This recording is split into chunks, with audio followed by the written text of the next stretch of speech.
Christ Center presents Let's Talk About Love, a program focusing on romantic and family relationships. Our church is located at 1615 West Chelten Avenue in the heart of West Oak Lane in Philadelphia, Pennsylvania 19126. Our phone number, 215-LIVRITE, Live Right. Our teacher is pastor and counselor and 8-time author, Dr. David R.L. Stevens. This is a listener-supported program. All donations should be made out to Christ Center Church of God and Mark Radio. And now, here is our teacher, Dr. Stevens. Hi there, this is Pastor David Stevens, and the name of our broadcast is Let's Talk About Love. And that's what we do. We talk about love. Hopefully, it will be helpful to a great many people. All right, if you missed any of our broadcasts, I wanted to tell you that you can follow up by your computer going to soundcloud.com/sound-marriages, and you'll be able to get our past broadcasts. Okay, I want to start off today talking to husbands, particularly what your wife wants you to know. Sometimes husbands are simply baffled when it comes to understanding their wives. The problem often stems from the husband trying to figure it out from his own male perspective. Here's a news flash. Men and women are different. Wow, you say. How did you come to that astounding conclusion? Well, I'm not trying to tease you with the statement, just trying to confirm what you've always felt. Men and women are different. We think differently. Reverend Jeanette Flynn, the former director of Kingdom Ministries of the Church of God, shares this little personal story from her history. When she was getting married, her husband Chuck wanted to show his love for her so much that he could hardly wait to give her a special wedding gift.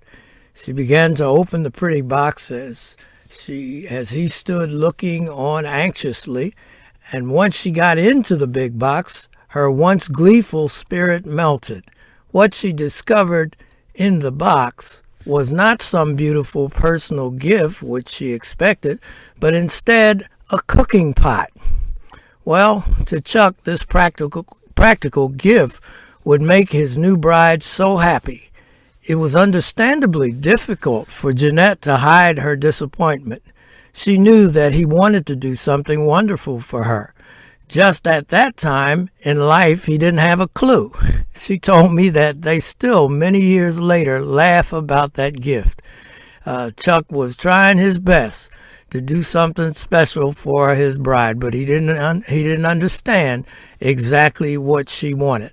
The great reality is men and women are wired differently, causing us often to be very different in how we think about things or how we react to them, sometimes even with the same stimuli. Because of that intricate male/female wiring system, we may see differently, triggering different reactions. Husbands learn pretty quickly that the things that stimulate them sexually are probably not exactly the same things that motivate their wives.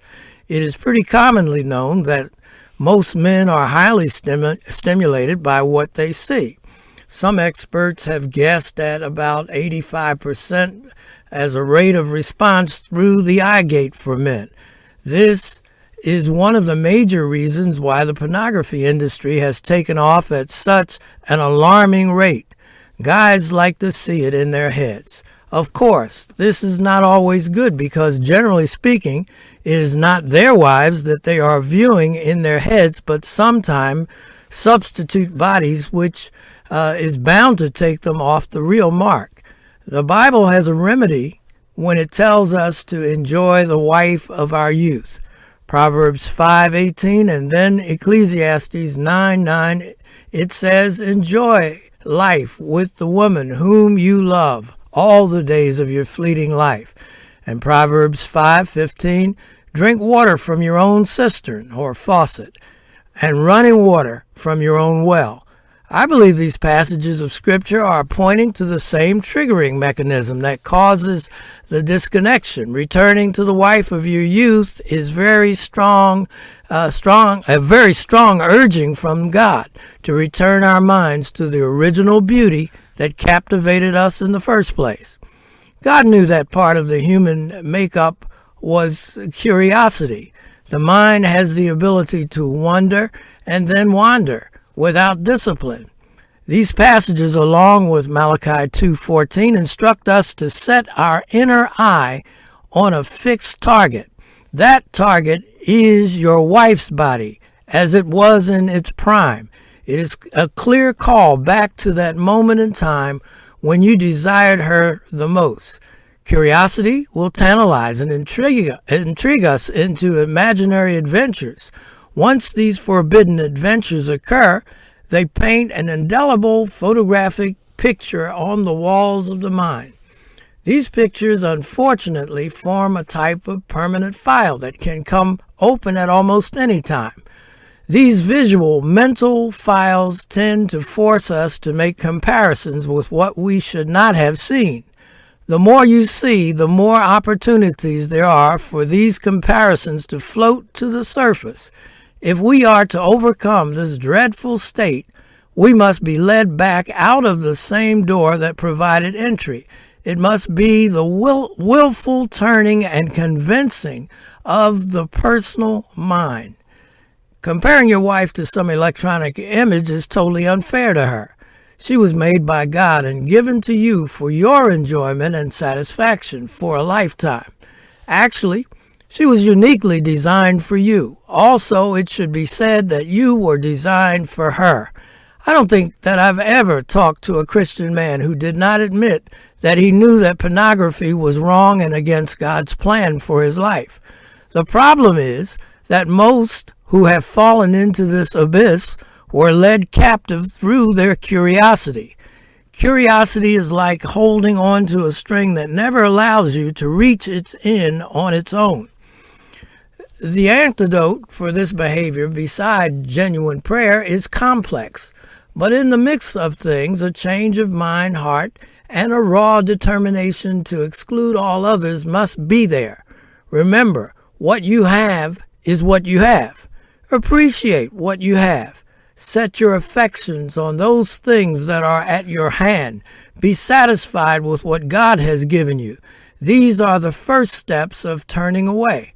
It is very likely that your wife will never be able to perform in some of the positions that you have seen in cyberspace or in video trysts. Please know that what you have probably seen is staged. It's just drama. These folks make money by exciting their viewers. It does not have to be real, just exciting. More than likely, in their private sexual lives, they are not performing as they do on camera. I wish that I did not have to tell you to think about it, but for the sake of argument, some of these things presented are just plain dumb and would lack any level of real-life comfort. Remember, the industry is growing on unrealistic fantasy. The love of money is the root of all evil.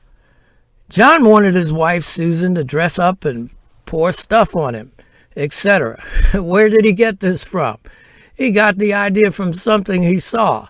Susan tried to comply with some of the stuff that he requested, but most of it was just plain ridiculous. It was novel in a sense, but ended up so uncomfortable that neither of them enjoyed the moment. It was a total waste of time, plus the extra cleanup. John's insistence that they follow this route made his wife feel that she was not good at meeting his needs. Struggling with all the other things that married people struggle with, she could now add a measure of lowered self-esteem to her list. Your wife does not want to be compared with some image that you saw somewhere and now is stuck in your overdrive. She probably has her own struggles with her weight and how she looks, and she does not need you to come along and to try to mold her into a hooker wannabe. She wants to know that she wants you to know that it is hard for her to satisfy herself in her own view. If she has given birth, it is likely that there are bulges and patches of unwanted fat that she's tried to deal with, and often dealing not too well either. If she is beginning to age even the slightest bit, she is waging a constant warfare on body spread and wrinkles and gray hairs and on and on. The very last thing she needs is for the man in her life to show dissatisfaction with the very thing she is already battling. She needs your support, not your condemnation. Larry's eyes followed and dwelled too long on every shapely young woman that passed him. It was not even that he was appreciating the passing woman's appearance, but his gaze seemed to indicate that his thoughts were going much further and deeper than appropriate. Jenny felt that each time it happened, it was a direct rebuke of her and more than 35 pounds that she had gained after having their 2 children. She felt like this was a slap in the face. She tried hard, using several popular diets, but the weight kept on coming.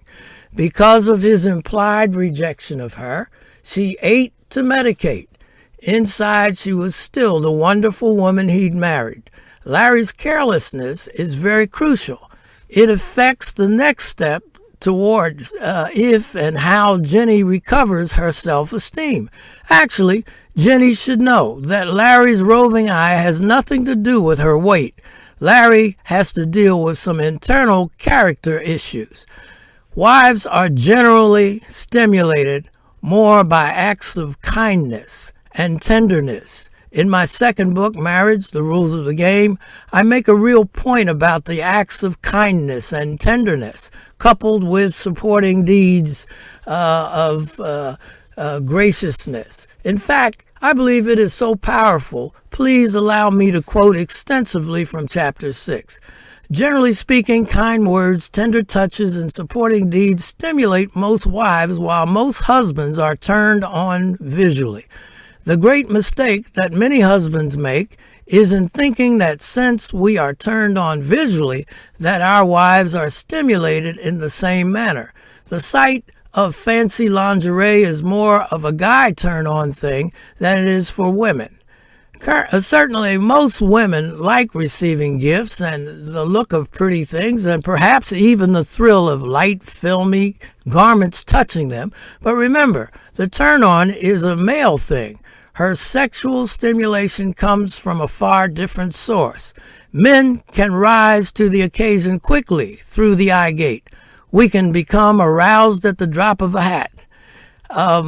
We could be compared to a race car going from 0 to 60 in a matter of a few seconds. Our wives are not like race cars, but more like old T models and A model cars that were patiently hand cranked to turn the engines over. Then after cranking the engine, had to sit idling until they were warmed up. Well, I see I'm not going to be able to go very much further in this reading, so I'll have to continue there next time. I want to remind you, this is Pastor David Stevens. It's called Let's Talk About Love, and you can get our broadcast by tuning in to, let me give you a good address here, soundcloud.com/sound-marriages, and you'll be able to get our past broadcast, and if you missed this one or if you want to hear this one again, it's available there. Okay, until next time, bye.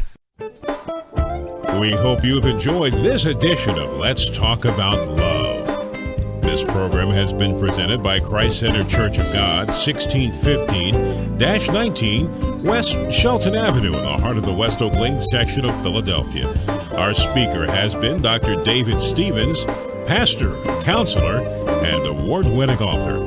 This radio program is listener-sponsored, and we do solicit your prayers and donations. See you next time on Let's Talk About Love.